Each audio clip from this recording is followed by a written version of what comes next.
In this video, we're actually going to start a new topic. And this is one of my favorite topics. It's called Cultivating Optimism. And optimism is very close to happiness, and it is also very closely related to self-esteem, self-confidence, and even your self-worth. Now, as we get started with this, I want to review the pie chart that I have shared with you many times before. And remember, this pie chart has three segments: 10%, 50%, and 40%. Only about 10% of our happiness comes from our circumstances, and yet we spend so much time trying to change our circumstances in order to be happy. Yet there's 40% in this pie chart that represents what we have control over. Sometimes we believe that happiness should just come to us, and that when great things happen to us, we should be happy, and many times that we are. When we get a raise, when we get an award, when things happen to us, we do feel happiness, and it is great to feel happy. Yet sometimes that happiness does not last, and we wonder, where did that happiness go?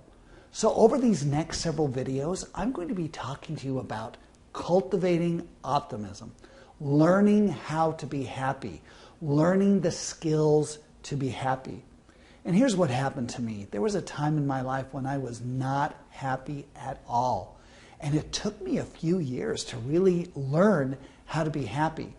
I don't want you to have to go through that. I want you to take advantage of what I learned.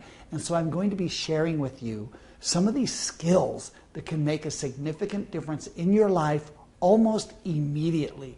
In fact, I'm hoping that as you go through these next videos, you will be able to implement and put to use the skills that I'm going to share with you.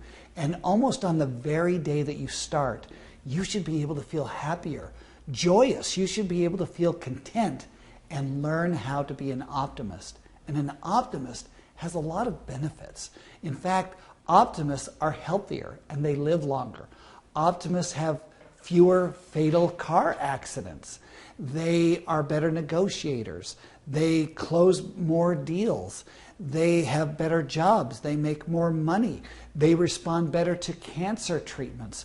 In fact, optimists don't have as many colds. They don't have the same effects from the flu that other people do. There are so many benefits to being an optimist that when you learn to be an optimist, you can have these benefits come into you every day of your life. And so rather than being unhappy and blaming others, you can truly learn to be happy. Remember the story that I told you about Leo the lion, the king of the jungle? If you remember, this was several videos ago, where he goes through the jungle trying to feel good about himself, and he comes across a big bull elephant, and the elephant picks him up by the trunk, throws him down, stomps him into the mud, and instead of getting mad, Leo says, "Hey, you don't have to get mad because you don't know the answer." That is optimism, and that's exactly what I'm going to be teaching you and helping you through these videos. And one way to start on your path to becoming an optimist is to learn the power of gratitude. Gratitude is a wonderful feeling, and you can actually learn how to be grateful. So one of the things that you can automatically think of when I talk about being grateful is that you should count your blessings. And in fact, you should count your blessings. Counting your blessings every day is a great way to feel grateful and to increase your positive emotions. However, there's something that happens when you count your blessings. For example, when people have been asked to keep a gratitude journal, they feel positive emotions almost immediately. And this is something that you can do. In fact, you might start tonight. Right by your bedside, write down 3 things that you're grateful for that have happened during the day. And I'm going to ask you to write down things that aren't that obvious, but it could be whatever you're grateful for. If you're grateful for hot water, if you're grateful for food, if you're grateful for a car, if you're grateful for a house to live in, you can write those things down.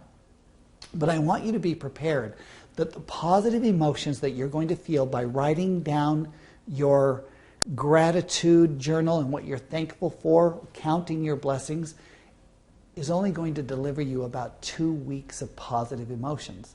And the reason is because we become used to it. And the more we say we're grateful for something, the faster we become used to that, and it doesn't have the same impact that we would like it to. And so we need to learn how to be grateful in a different way. For example, one way to express your gratitude and to feel those positive emotions again is to express gratitude for someone. For example, not that long ago, I got an email from someone and said, "Hey, are you the Kirk Wilkinson that used to be in Whittier, California a long time ago?" I said, "Yeah, I'm that Kirk Wilkinson."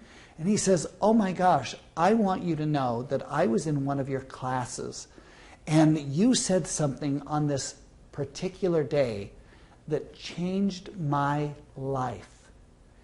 And it has been something that I have remembered for 30 years. Now, I don't remember that class, and I don't really remember this person, but I can tell you that the process that we went through together increased my positive emotions. When he expressed gratitude to me, it increased his positive emotions. And when I received that, it increased my own positive emotions as well. If you were to do this, if you were to write a letter to someone who means something to you, who made a difference in your life, who maybe changed your life, you are going to feel those positive emotions for another 2 weeks. And if you were to write these letters on a regular basis, you're actually going to increase your positive emotions over and over and over again, and it helps you learn how to be optimistic.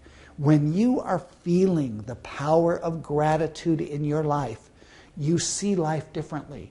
Life becomes a little easier for you, and you are happier. It really does make a difference. However, it's hard to write those letters, and you may run out of great things that have happened in your life and people to thank. So here's something else that I'd like to share with you. I call it the touch and feel of gratitude. And the reason I call it the touch and feel of gratitude is because it's a way to feel gratitude for everything in our life on a regular basis without becoming used to it, and so that we can maintain a high level of positive emotions. And the touch and feel of gratitude is like this. I don't know if this has ever happened to you, but have you ever been without your car? Either because of a teenager or an accident, or it's been broken down. I know that that's happened to me, and I hate being without my car. And that feeling of getting back into my car was a really great feeling. I'm like, yes, I have my car back. Well, you can actually train yourself to have that same level of gratitude on a regular basis. For example, each time you touch your car keys, you can say to yourself, I'm so grateful to have a car. I'm so grateful to have my car. And when you touch your car keys, you're going to feel that gratitude happen over and over again. I mean, how often do you touch your car keys in a day? It could also be each time you flip a light switch. You could just be grateful that you have light in your house. A few summers ago, we came home from vacation and found that our water heater had burst and flooded the garage. We were without hot water for 3 weeks. I can tell you that when we finally got hot water, I had the best shower I've ever had. I felt grateful that I had hot water again. But how long do you think that lasts? You know, a couple days later, it was back to the same old routine. I loved my hot water, but it wasn't that big of a deal. But now, each time I get in the shower, I can say to myself, I'm so grateful to have hot water. I'm so grateful to have this in my life. And as I feel that hot water, it increases my positive emotions, and I feel happier. I call this the touch and feel of gratitude. How many of you have a cell phone? How many of you have a doorknob that you walk into your house every day? Each time you touch those things, whether it be the doorknob to your house, the cell phone that you have, you can feel grateful for those things in your life. So rather than those things being taken for granted, you can now feel gratitude on a regular basis. Imagine having that same gratitude for the people in your life. Could you imagine going home and saying to your spouse or your children, "Oh, I'm so grateful to see you"? They might think you're kind of crazy. But you can train yourself to really feel that as well. Gratitude is a powerful emotion. You can capture the positive emotions that come from gratitude to help you learn how to cultivate optimism. And when you become an optimist, your life changes. Now, many people think, oh, you're just looking at life through rose-colored glasses. And I have to say, hey, what's wrong with that? Particularly if it makes you feel better, it makes the people around you feel better, and you live a happier life. There are several skills that you can learn to be an optimist, and the more optimistic you are, the happier you are. In the next several videos, we're going to be talking about some very specific skills that when you add it to the skill of gratitude, it can really change your life so that you can increase the positive emotions, reduce the negative emotions, and be happier regardless of what happens to you. You don't need to wait for circumstances to be happy, because if you do, you're going to be waiting a long time because our circumstances change. I firmly believe that you can be happy no matter what, and cultivating optimism is just the first step to learn how to do that. So in the next videos, we'll be learning some very special skills that will truly change your life.